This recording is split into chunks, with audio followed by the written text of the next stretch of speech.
Welcome back to N-Powerment Nursing. I'm Linda, and this is Ashley, and we are nurse educators. Are tuning in to our series In the Know, where we make it simple. And today we're discussing why A students fail their registration exam. So we're going to talk a little bit about different types of students and students' graduating averages. What we mean by graduating average is, did a student graduate with 60, 70, 80, 90, even 100%, which would be fairly difficult. However, how does that predict how a student might perform on the registration exam? So a graduating average often defines a student's self-perception in terms of their academic confidence, which then transfers over into how confident they are in preparing for the registration exam. Sometimes this can actually hinder somebody's success, however, because your registration exam is unlike any exam you've ever taken in your life. And it's also that there's kind of two different types of study individuals throughout nursing school, and both of those individuals can struggle with the registration exam. So join in the conversation by commenting below which type of studier you are. So we're going to do a side-by-side, and we're going to talk about the two different types of students, and then discuss why both of these types might be at risk of failure on the registration exam. So the first type of student we have is the passivist student.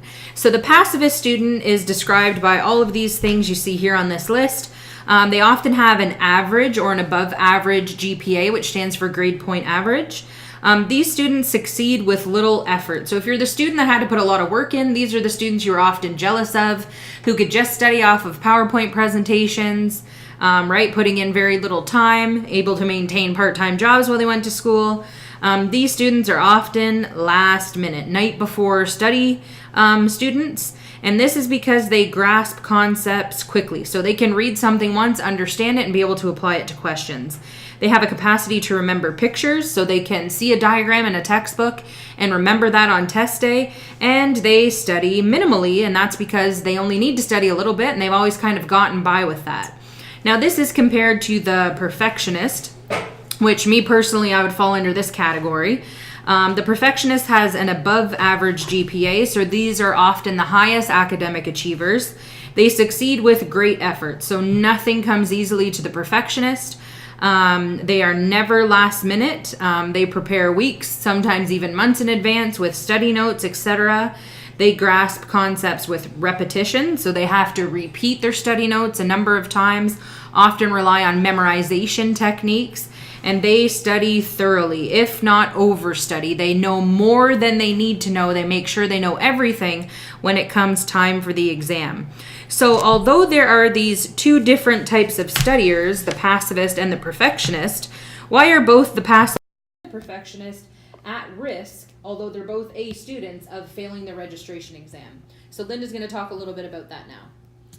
So let's just say off the top that to get into nursing school and to get out of nursing school, you need to be intelligent, okay? It's a very difficult program. Everybody's intelligent that gets in and gets out of nursing school. But the exams and the midterms in nursing school are created to get an average, right? Not everybody fails midterms and exams, and not everybody gets close to perfection. They are designed in a way to bring the perfectionists and the pacifists together in the writing of these exams so that the outcome of these exams and midterms are average. Well, that is very different from the registration exam, right? The registration exam is about decision making. It's about critical thinking, and it is about your overall competence level. So this makes the registration exam a completely different ballgame than your experience in nursing school with midterms and finals. It's not about getting an average for everybody that writes the exam across the country, right? It's about those very three key elements of decision making, of critical thinking, and overall competence. So if we go back to our comparison, let's talk about what traits may hinder the passivist and what traits may hinder the perfectionist in terms of being successful on the registration exam. So if you look at the traits of this passivist student, perhaps you are a passivist watching and you've commented below that, hands up, I'm a passivist, and that's okay, it's gotten you this far. You've succeeded with little effort, you've prepared last minute. you grasp things quickly and you remember pictures, but you study minimally. So that's not necessarily going to help you when you're writing your registration exam, because when you're in a course for 3 months, perhaps you can remember at the end of 3 months what you learned in the first week, but it might be 3 years since you learned that content now. And if you didn't understand it deeply and critically at the time you initially learned it, you're not going to remember it come time for your registration exam.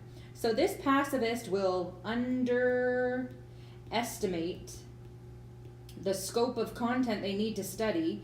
They will be underprepared, and they will be overconfident, because that has always worked for them before but will not work for them this time, and therefore at risk, right? The perfectionist, on the other hand, is going to overestimate. The perfectionist is going to be over-prepared and underconfident, which, let me just tell you, is just as risky. They are at risk as well. This underconfidence is just as risky as being overconfident, and that's because the perfectionist is used to knowing chapters 1 through 5 for midterm 2. So basically they're told you need to know everything from chapters 1 through 5 to do well on your second midterm. They literally memorize chapters 1 through 5. They over-prepare. They know all things. They leave nothing to chance. So now the registration exam is the first time when they don't know exactly what they need to know. So it's a huge struggle for the perfectionist as well, right? So whether you're a pacifist or a perfectionist, you're both an A student, but you're still at risk for being unsuccessful on the registration exam. So we took both of these into consideration when we created N-Powerment Nursing's complete study package, the pacifist and the perfectionist. In terms of the pacifist, we're bringing the content to the pacifist, right? That they need to become familiar with, that content that they may not have deeply understood, that they haven't thought about in 3 years or 4 years if it was first year. And for the perfectionists also, we've brought content together where they need to know what to study. So we have brought that content together. And also the emotional preparedness, right? That anxiety and fear of not studying every single shred of information over those 4 years or the 2 years if it's the CPNRE. So our complete study package is designed for both the pacifist and the perfectionist. So it doesn't matter whether you are a pacifist or whether you're a perfectionist. If you graduated with an A average within your undergraduate or your practical nursing diploma, there isn't a single individual who is immune to failing their registration exam. It's all a matter of how you prepare for that and being self-aware of being a pacifist or a perfectionist and working with that and building upon your strengths, right? So we hope that this has helped you identify. There's probably A students watching this who've been unsuccessful, and perhaps this will help you come to terms with why that was. Where did you go wrong in your study process, perhaps? So tune in to our video questions this week. We will apply some of this knowledge to answering test questions to prepare you for your registration exam. We invite you to subscribe to our live video feed so you'll be notified whenever we're online. Like and share this video with your nursing friend. Reach out to a pacifist or a perfectionist near you. Be sure to follow our Facebook page. You can also visit our website at www.n-powermentnursing.com, where you can download our free trial and have access to our entire cardiac chapter, as well as view our complete study package. And we will see you next time on In the Know. So bye for now. Bye for now.